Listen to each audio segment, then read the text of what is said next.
Everyone asks the same question whenever Johan Liebert and Ayanokoji are compared.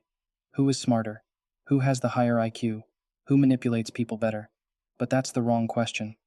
Intelligence alone has never made someone dangerous. History is filled with brilliant people who failed because they misunderstood human nature. The real difference between Johan Liebert and Ayanokoji isn't how much they know, it's the way they understand people. One believes humans destroy themselves if you simply expose what's already inside them. The other believes humans can be guided, controlled, and reshaped by carefully manipulating their environment. One creates chaos without needing to be present. The other engineers order from within the chaos itself. That's why comparing them through IQ scores completely misses what makes each character terrifying, because intelligence is only a tool. What truly matters is the model of humanity that exists behind that intelligence.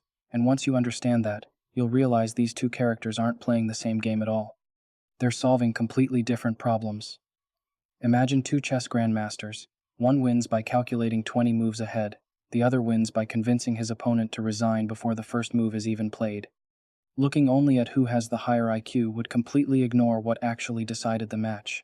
That's exactly what's happening when people compare Johan and Ayanokoji. Most viewers focus on visible intelligence because visible intelligence is easy to recognize. We notice impossible deductions, perfect memory, complex plans, and strategic victories. But the most dangerous intelligence is often invisible. It's the ability to shape another person's thinking without them realizing their thoughts were influenced in the first place. That's where this comparison begins. Psychologists often separate intelligence into solving problems and creating mental models. Solving problems means finding the correct answer once the situation already exists. Building mental models means understanding why situations happen before anyone else even realizes there's a problem. Ayanokoji is almost unmatched at solving problems. Every special exam, every negotiation, every conflict becomes another equation waiting to be solved. He gathers information, predicts behavior, calculates outcomes, and chooses the option that maximizes success while minimizing risk. His mind resembles a constantly updating algorithm. Every new piece of information changes his predictions. Every mistake becomes another improvement in his internal model. His intelligence is adaptive. It continuously evolves because reality continuously changes. Johan operates almost in the opposite direction. Instead of adapting to reality, he reshapes reality itself. He doesn't wait for information to appear before making decisions. He creates situations that force people to reveal exactly what he wants to know. That's a completely different level of strategic thinking. Most manipulators respond to information. Johan manufactures information. Every conversation becomes an experiment. Every relationship becomes a psychological test. Every lie serves multiple purposes simultaneously. While Ayanokoji studies the chessboard before making his move, Johan quietly changes the rules of the game without anyone noticing. This difference reflects something called active inference, a concept from neuroscience that suggests intelligent systems don't simply react to the world, they actively change their environment to reduce uncertainty. Most people think intelligence means having better answers. Modern cognitive science increasingly suggests intelligence is actually about asking better questions. Johan constantly asks questions through actions rather than words. What happens if I remove this person's sense of purpose? What happens if I make them question their own memories? What happens if I show them exactly what they've been trying to hide from themselves? Notice that none of these questions require superior logic. They require a profound understanding of human psychology. This leads to the first major distinction between them. Ayanokoji predicts behavior. Johan creates behavior. Those sound similar, but psychologically they're worlds apart. Prediction assumes people already have patterns waiting to be discovered. Creation assumes those patterns can be engineered from the outside. Imagine placing two scientists inside the same laboratory. One observes how chemicals naturally react under different conditions. The other designs entirely new reactions by changing the environment itself. Both possess extraordinary intelligence, but one studies systems while the other redesigns them. That's exactly how these characters differ. Most people also misunderstand manipulation itself. They imagine manipulation as convincing someone to do something they don't want to do. Real psychological manipulation is far more subtle. The highest level of manipulation occurs when the victim believes every decision was entirely their own. Johan rarely forces anyone into action.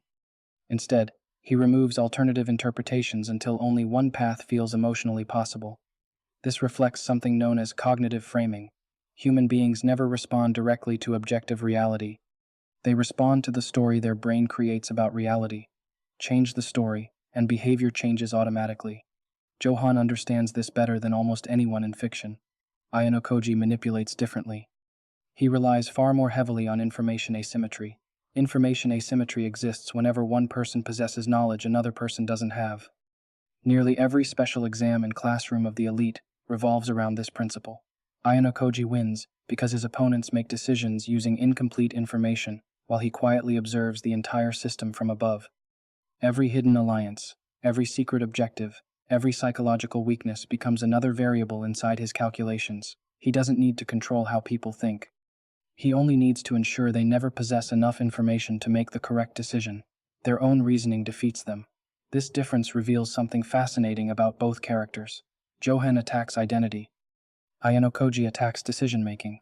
Identity determines who you believe you are. Decision-making determines what you choose to do.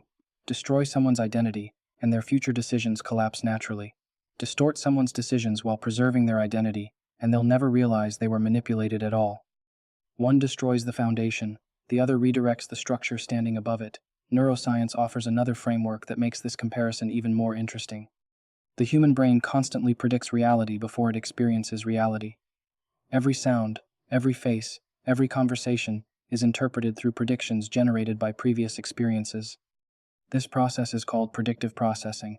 Reality isn't simply perceived, it's continuously constructed. Johan weaponizes this mechanism by feeding people carefully selected information until their predictions become more terrifying than reality itself. Fear doesn't emerge because something horrible already happened. Fear emerges because the brain begins expecting something horrible to happen next. Once expectation changes, behavior changes automatically. Johan rarely needs violence because the victim's own predictive system becomes the weapon. Ayanokoji also exploits predictive processing, but toward efficiency rather than terror. He predicts who will betray whom, who will panic under pressure, who values reputation over logic, who prioritizes friendship over victory. Every prediction improves future predictions.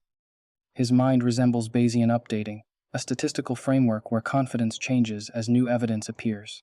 Unlike ordinary people who cling to first impressions, Ayanokoji continuously recalculates probabilities. If Horikita behaves unexpectedly, he doesn't become emotionally confused. He simply updates his internal model. That's why he appears almost impossible to surprise. Surprise isn't eliminated by knowing everything. Surprise is minimized by updating faster than everyone else. The contrast becomes even clearer through game theory. Traditional game theory assumes every player acts rationally according to incentives. But real humans rarely behave rationally. Pride, guilt, love, revenge, fear, jealousy, and insecurity constantly distort logical decision-making. Johan doesn't see these emotions as obstacles. He sees them as the actual game. Ayanokoji begins with rational calculations and adjusts for emotional variables. Johan begins with emotional variables because he knows rational calculations rarely survive emotional pressure. That's why his influence often feels supernatural. It isn't supernatural at all. It's simply built upon a more realistic model of human behavior. In the end, Johan and Ayanokoji aren't competing in the same game. Ayanokoji masters systems through logic and strategy, while Johan masters people through psychology and perception. One predicts your next move, the other changes the way you think, until your next move is exactly what he wants. So maybe the real question was never who is smarter, but who has the more dangerous mind. What do you think?